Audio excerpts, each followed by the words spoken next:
Some of you may know me, many of you won't. My name's Ricky, Wizard Builds or Wizard Stance, depending on where you know me from. So, I'll just give a quick overrun today of my Polo, which is going to be the project for this year to get back on the road. Now, many years ago, bought this, my first car, 1 litre Polo. It's a 6N2 for anyone who knows the chassis numbers and so on. So it was a pretty clean car, nice drive, well cared for, mint. Bought the car, pretty cheap for the mileage anyway. At the time, it was still quite an old car, was by no means new. So I bought the car, thought, mint, I'll keep it for my first year, and then I'll get rid of it. Now, we're over 10 years down the line, I've still got it, but that's a story for a different day. So, 2 days after buying it, he experienced a brake failure, crashed into the back of a van, a parked van, so not even a moving one. I hit about 2 miles per hour, but it dented the bonnet, so that was just one of those things. But overall, it was still a pretty clean car. As you can see though, it's the most basic spec possible. So wheel trims, 13-inch wheels, no nothing. It's called an E-spec. So there is absolutely nothing fancy on it at all. Cassette radio. That was it really. That was literally all it had. So first couple of mods started creeping in. I started off with a GTI grill, GTI splitter, and just a couple of other odds and ends, but they were all just tat really. First proper mod that I did was I bought these wheels here. For people who know wheels, they'll know that they're SSR Watanabe RS8s. And the RS8 wheels I paid £100 for. They were in awful condition, and this was after I had split them, rebuilt them, and so on. This is my first ever wheel build, and it went pretty well. So I was like, okay, let's go with it. But you can see the little crown wheel caps. I thought I was cool as hell back then, but now it's a bit tacky. Anyway, so that's another picture of the wheels. Yeah, they were pretty mint once they were rebuilt. All new hardware, pulled the faces, polished the lips. I didn't do the barrels because realistically no one really sees the barrels. They're covered in brake dust anyway. It was very much just a car to daily drive, and I never really thought it would go anywhere, so it ended up looking like this. Now as you can see, I tinted the headlights, pure tat. It was a product called Fly Eye. It's not so common now, but it was meant to essentially be a road legal way to tint your headlights, so it still let through a certain amount of light. I'd put the wheels on there, and I put some 165/50 Nankangs on there, I think, at that point. And yeah, thought I was the dog's bollocks. Thought I was absolutely coolest guy in the world, driving around in my my Polo with its alloys on, and yeah, I still wasn't really into the scene or car scene or anything like that at this point. I'd seen like a couple of really cool cars on the internet, but nothing really kind of pulled me in. I kind of just did this because I just wanted to. I never envisioned showing the car. I never envisioned actually doing anything with the car. However, in the interest of aesthetics, the arch gap started to really annoy me. I was seeing all these cars looking dead cool on the internet with like the same size wheels and the same size tyres, and I was like, well, mine doesn't look that cool. So eventually I caved in and I bought some cheap coilovers, and this is something that people don't really do anymore, or very much. I've not really heard of it. It's something that used to be called static limbo. So you sat your car, you have your coilovers on it, you slam your car, and you load in as many people into the car as you can, and you drive it under the bar. So even my roof rails, I think I did pretty decent there. You can see by how much the tyres compressing, how much weight was actually in the car, and I just dragged it under the bar, and every round it would essentially, the bar would get lower, much like limbo. But this was ultimately quite, when I started getting into the car scene, I started meeting people, I started going places and just visiting and just having a laugh really, and that was what it was all about. At this point you can also see that I've managed to get a GTI spoiler, and just put a bunch of stickers on and stuff, and at this point we were starting our own car club, and at the time car clubs were kind of everywhere, and they picked up really quickly, and it was just a way to meet more so local car enthusiasts or people with the same kind of interest as you. But nowadays, car scene's pretty much dead in that respect. It's not really the same at all as it used to be. But that's a story for another day as well. So on to the next picture. So eventually I caved, I bought air for it. I used to live in an area that was full of speed bumps, and I was essentially just damaging the car repeatedly driving it. So you can actually see in this picture that my front wings or fenders are a slightly different colour to the rest of the car, and that was because I'd hit either a manhole cover or something like that whilst turning, and it had just completely bent both front wings. So before this show I think was a fast show years and years ago, I had to put new wings on it, and of course did the air install. My first ever air install, it was a kit from a company called Air Ride Systems, based in Poland. Still great guys, and you know, the quality of their kits, I can't fault it. It's still on the car now and it all runs sweet. So this was a bit of a throwback just because I didn't find a previous picture of when it was static. Yeah, this was it static, and part of the slope there, so the rear looks slightly lower, the front looks slightly higher, but that's pretty much how I drove it every day. I put fog lights into it as well, just because it was just one of those options that the car just didn't have from the factory, being a very low spec car. And then this was from the side. So I always thought these cars were quite good looking, quite boxy, which I like. Some people hate, and I thought they were just cool as anything, and I still do. Like, I still think that realistically, when it comes to the way cars look, they all look crap now, and I prefer this style of car. And yeah, I thought it was dead cool taking my my pictures with my GTI grille and my spray painted badge. From what I recall, the wheels and the badge, they were a colour called Ford Oyster Gold. And yeah, it honestly looked cool, so I was happy with it. So this one's a tiny little picture, but this was the worst quality picture, but it's all I could find from my old pictures, really. At this point, I'd actually built a set of headlights for it. So stole this idea from a dude called James. He had a yellow 6N2. A lot of you probably know him a lot more than you know me. So James had yellow 6N2, cool as anything. And on the windscreen I used to have a sticker that says "Stop wasting your money," as a quote from my mum. But back then, stickers, you know, windscreen banners, it was a whole thing. It still kind of is, but it was kind of like going that little bit more extreme. So that sticker was, you know, about that tall into the view of the window. So that eventually went. Back then as well, there's a little heart sticker there, and that's from a company called Wheel Horse. Don't really know what's happened to them because they fell off the face of the earth, but they used to sponsor a lot of the best wheels in a lot of the shows I used to go to. And yeah, this was in my view pretty much coming towards peak car scenes. So this was when the shows I think were at their best. I think the quality of the cars was much higher. You didn't see the same rotation of the same, you know, 50 cars every single show, and the same 5 people didn't keep on winning all the trophies. But we move. So eventually I decided to wrap the car. So I went from that red, I wanted to keep it red, and I went over to this here. So it's kind of a darker red, a little bit of a metallic towards black, beautiful colour. Absolutely love the colour. Wish I never wrapped it though, because that was my mistake with this car. We'll get onto that further in just a second, but you can see a bit more of the headlights there. And at this point it had wheels from a company called 720, and it's a style 44 wheel, with a stretched 165/50 15 Nankang again.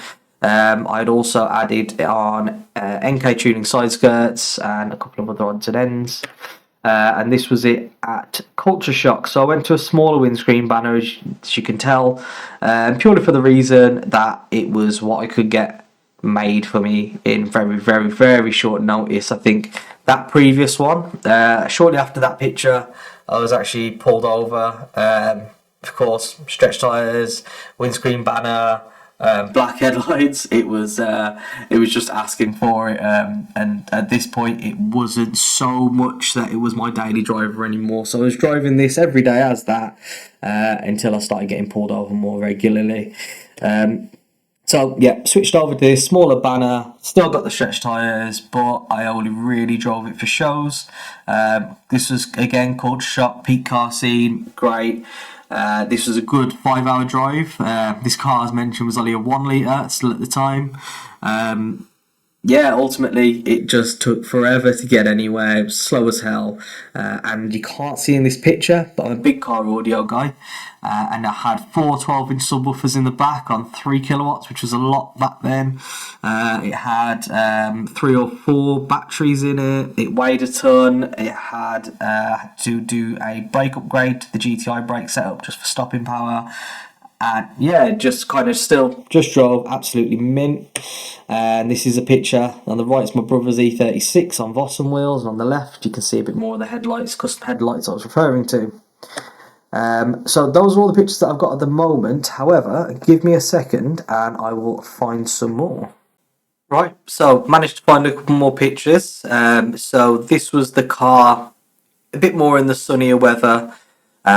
This was kind of also peak car scene. This was before I went to the smaller banner. As you can tell, the car has some issues. So indicator here hanging out. At this point, it was still a 1 litre, if I recall correctly. And yeah, it was just I just used to drive it basically and just show it. And to be fair, although I took pride in the car, it wasn't as much pride as I should have taken. And that's lessons learned. Another picture, just with demonising it. Still a lot of condensation, but I can tell from this point I changed to Mark IV Golf Recaros. And the same here with the demonise. Same here. So this one here, you can tell bigger brakes there, and it's got discs in the rear. They don't have discs in the rear from factory, they have drums. And final picture, I think it is anyway, is as it sits today. Well, kind of as it sits today. So this is the most recent picture of the car. So as you can tell in this picture, it's got different wheels. These are work CR01 wheels, custom spec'd out to the car. It's got a ton of camber on it, so it's all about the fitment. Still really bad condensation in the headlights. The car's been sat for an extremely long time. The wrap is kind of picked up there around the door edge. And yeah, so it wasn't really great. However, plan for this car this year is since the car's been off the road, it has had an engine swap and a full interior strip out. I would like to. It's got the GTI engine in it now, so I'd like to put a big alternator onto the GTI engine, which I'll hopefully be able to show you in the future, and eventually get some audio back into the car because I miss this car being loud. It was always a really quite loud car audio wise compared to a lot of what was in the car shows that we used to go to. You can see here I've got the bad boy bonnet, but that was essentially just 2 plates that I welded to the bonnet. That was, I'm by no means a great welder, and that was like my first kind of attempt. The only other thing I really welded was a pedal box inside the car that had snapped a few years prior. So I'd like a lot of audio to go back in. Great. I've got 4 12-inch subwoofers, which I'll show you on the days. Got a 5k amp. I've got some door speakers, door ramp, and yeah, we'll get into that, in the future. Now, my biggest mistake with this whole car was the vinyl wraps. So, the KPMF product, it was absolutely fine, but I think my user error was to blame here. Essentially, the car's been outdoor parked. It's been sat in the sun, and the wrap's failing left, right, and centre. However, I have started to strip it off. I'm by no means, well off, rich, yeah, anything like that. We're still, as you can tell by the background, we're still building our house. So that's kind of, the car's been quite low on the priority list over the last few years whilst been getting things ready for the house, for the mortgage, saving up, stuff like that. However, over the years, I have managed to scrape together enough money for a respray, but back then, I was quoted about £3,000 for a respray in this colour, and I just didn't have that kind of money at all. I think I was on £7.50 an hour or something like that.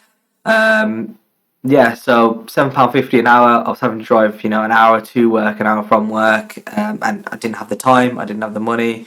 Couldn't be without the car for long enough for it to get resprayed. And I just drove it as it was whilst I required it. The car, as you see it, though, I'm happy with the body. I'm happy with the modifications on the body wise. So the only thing that I'm missing is on the doors. There are some holes where the original rub strips went into.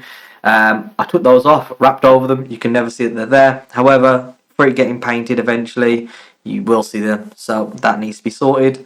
And thanks to a good friend of mine, Ted, he's actually going to be painting the car for me. So thankfully, this will actually have some paint soon. Eventually, once it's all built back up, I will painted, audio in, fresh interior. I'm hopefully going to take some things out the engine bay. It's very cluttered in there, and I do want to just make that a lot simpler and just a lot cleaner in there.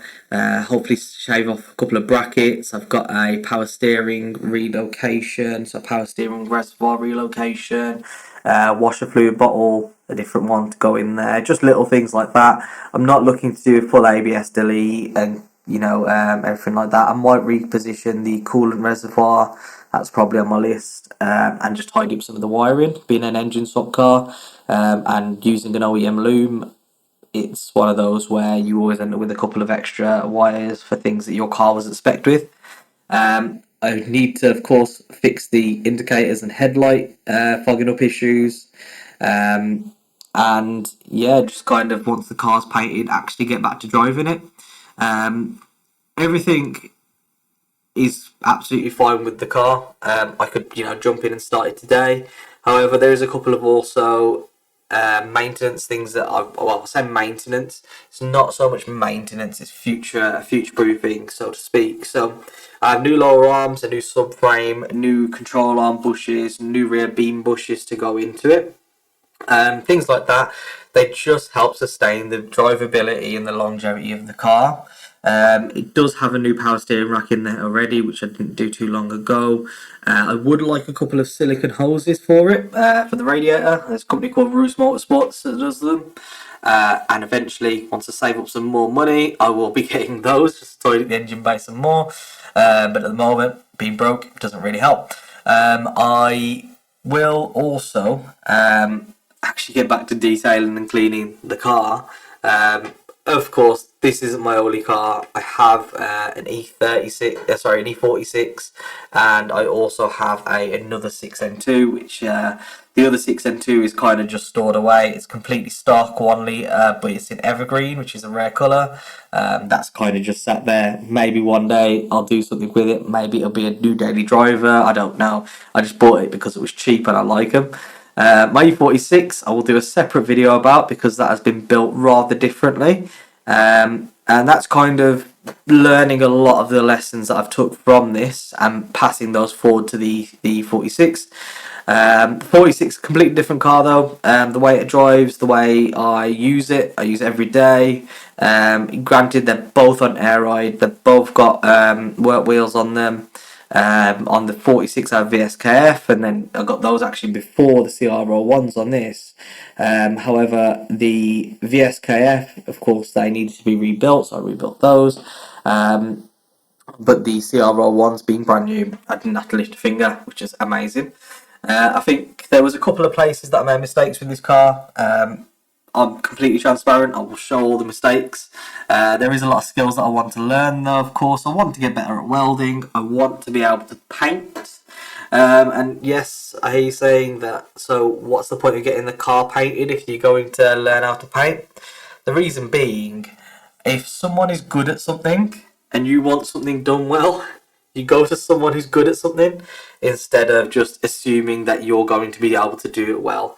Yeah, it might come out mint, it might be great, but I'd rather learn on things that I don't want to so much never change again. So, I'm not planning on ever repainting this car again. I just want it to be a nice overall finish on the body. Of course, I'll learn on interior trims, the splitter for example, that needs painting. The grill, that'll need painting. A lot of the black plastics that you'll see, I just want those in either just gloss black or black sapphire metallic, which is a matching colour to my E46. So I'm thinking if I buy, a litre of black sapphire metallic, I could thin that down, spray the parts on this, and spray some parts for my E46. And yeah, eventually get it, all looking tidy. I'm going to try my best to document what I'm doing as I do this. Of course, be patient. It's as I can save, and of course, I've still very much got to build my garage as well in the back of my house. So that'll just essentially come whenever it's ready, and this Polo will be living in it. So yeah, till then. If you've got any questions, I'm completely happy to answer anything, and we'll see how things go. Yeah, thanks.